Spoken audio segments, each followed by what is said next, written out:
Ang isipin mo'y may bukas pa na mayroon saya.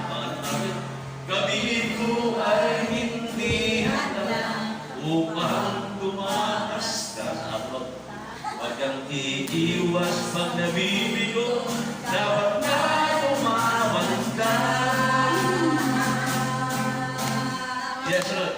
Ang kailangan mo'y tibay ng loob, kung may umpasuman. Ang liwanag ay hindi magtatanggal, at muli mamamasdan. Ang mundo ay hindi ang kailangan mo ay makakamtan. Basta't maghintay ka lang.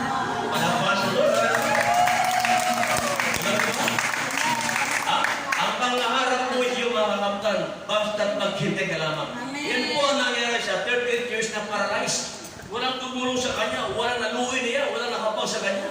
Naghihintay na sa pag-asa. Dumating si Kristo, pinagaling siya ng ating Panginoon Kristo.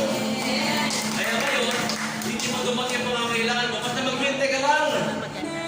Wala pa mga bilyon, maghihintay ka lang. Ibibigay yan sa tamang panahon, tamang oras, in God's time, in His time, darating sa buhay natin yan. Amen? Kaya, relax na kayo. Yung kinantante ngayon, tugma-tugma sa topic natin, basta maghintay ka lang. 38 years ko siya naghirap, nagdusa, walang tumulong. Hindi siya naman ng pag-asa, bigyan dumating si Kristo. Naghintay siya, hindi naman ng pag-asa. Hindi nagaling ng Diyos. Mismo, si Kristo pa, nagpagaling sa kanya.